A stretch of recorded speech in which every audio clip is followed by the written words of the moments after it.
সময়টা 1957 সাল। পৃথিবী তখন স্নায়ুযুদ্ধের চরম উত্তেজনায় কাঁপছে। যুক্তরাষ্ট্র এবং সোভিয়েত ইউনিয়ন এই দুই পরাশক্তির মধ্যে চলছে এক নীরব টানাপোড়েন। ঠিক এই পরিস্থিতিতে 4 অক্টোবর 1957 সালে সোভিয়েত ইউনিয়ন মহাকাশে পাঠায় স্পুটনিক 1, যেটি বিশ্বের প্রথম আর্টিফিশিয়াল স্যাটেলাইট।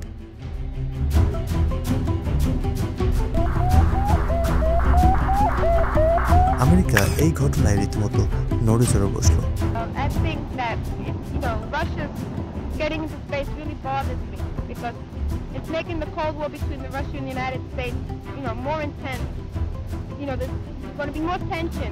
মার্কিন প্রশাসনের কাছে এটা কেবল একটি স্যাটেলাইটের উৎক্ষেপণ ছিল না, ছিল প্রযুক্তির দৌড়ে পিছিয়ে পড়ার এক স্পষ্ট সংকেত। তারা বুঝতে পারল বৈজ্ঞানিক দৌড়ে পিছিয়ে পড়লে তাদের জাতীয় নিরাপত্তাও হুমকির মুখে পড়বে। আর ঠিক সেই মুহূর্ত থেকে শুরু হলো প্রযুক্তির এক নতুন যুগের উন্মোচন।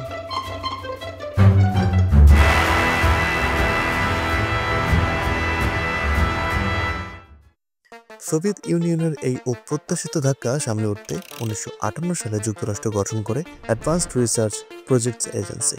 এই সংস্থার একমাত্র লক্ষ্য ছিল এমন সব অত্যাধুনিক প্রযুক্তি নিয়ে গবেষণা করা যা আমেরিকাকে কখনোই পিছিয়ে পড়তে দেবে না। এই দূরদর্শী পদক্ষেপ থেকে অজান্তেই জন্ম নেয় এক বৈপ্লবিক প্রযুক্তির ধারণা, ইন্টারনেট। আরপার গবেষণার ফলাফল হিসেবেই গড়ে ওঠে ইন্টারনেটের প্রাথমিক কাঠামো, ARPANET. It was, I think, the single largest engineering invention of the 20th century.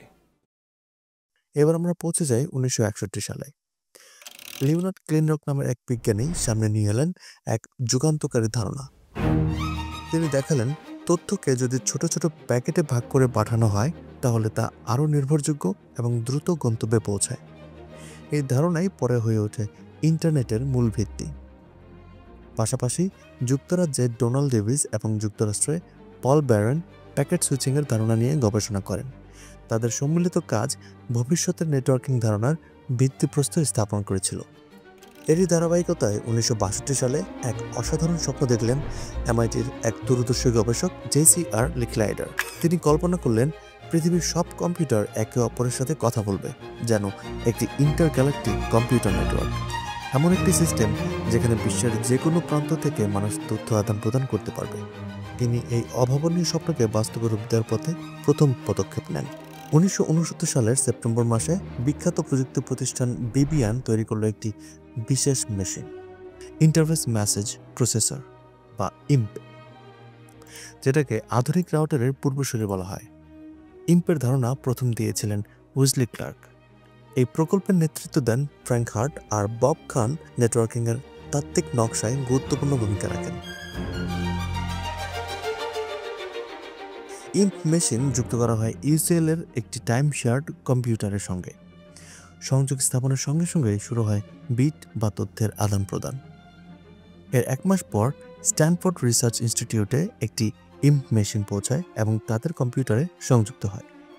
এরপর ইউসিএলএ এবং এসআরএ এর মধ্যে তৈরি হয় প্রথম নেটওয়ার্ক ব্যাকবোন কানেকশন। অবশেষে আসে সেই ঐতিহাসিক 29 অক্টোবর। ইউসিএলএ থেকে স্ট্যানফোর্ডের কম্পিউটারে একটি বার্তা পাঠানোর সিদ্ধান্ত নেওয়া হয়। মেসেজটা ছিল লগ ইন। যখন এল টাইপ করা হলো তা সফলভাবে এসআরএতে পৌঁছালো। ও টাইপ করার পর সেটিও পৌঁছে গেল, কিন্তু যখন জি টাইপ করা হলো সিস্টেম ক্র্যাশ করে গেল। পুরো বার্তাটি পৌঁছালো না, শুধু এলও শব্দটি পৌঁছালো।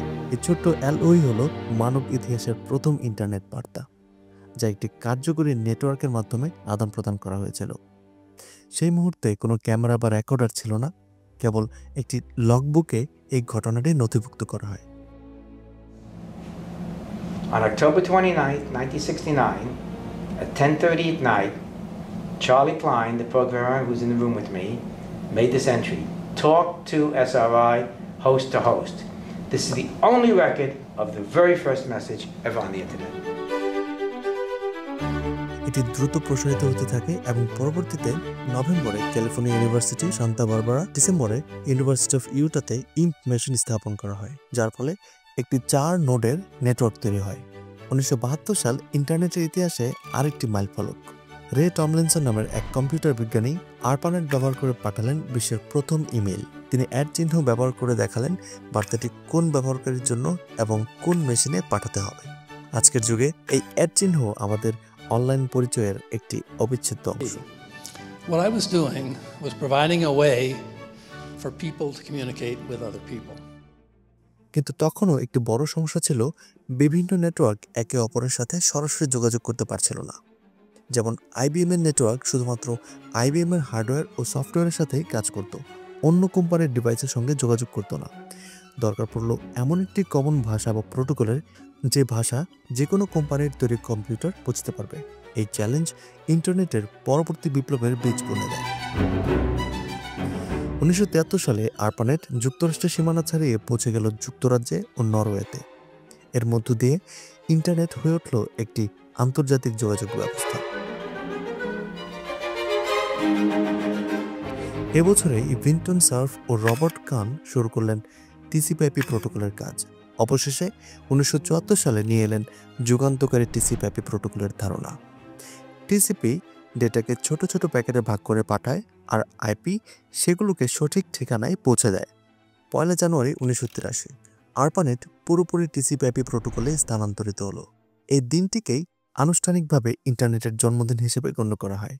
পরবর্তীতে 1984 সালে ISO প্রকাশ করল OSI মডেল, নেটওয়ার্ক যোগাযোগের 7 লেয়ারের একটি নিখুঁত কাঠামো। TCP/IP যেখানে ছিল প্র্যাকটিক্যাল ব্যবহারের জন্য কার্যকরী, সেখানে OSI মডেল ছিল নেটওয়ার্কের অভ্যন্তরীণ প্রক্রিয়া বোঝার জন্য একটি আদর্শ ফ্রেমওয়ার্ক। এই দুইয়ের সমন্বয়ে ইন্টারনেট পেল এক অটুট ভিত্তি। স্নায়ুযুদ্ধের ভয় আর প্রয়োজনের তাগিদ থেকে জন্ম নিয়েছিল যে প্রযুক্তি, সে প্রযুক্তি পরবর্তীতে হয়ে উঠেছে আজকে পৃথিবী বদলে দেওয়া শক্তি। লিক লাইটারের গ্যালাকটিক নেটওয়ার্কের স্বপ্ন থেকে শুরু করে TCP/IP আর OSI মডেল পর্যন্ত ইন্টারনেটের ইতিহাস শুধু প্রযুক্তিরই নয়, এটি মানুষের সাহস, কল্পনা আর সহযোগিতার এক চিরন্তন গল্প।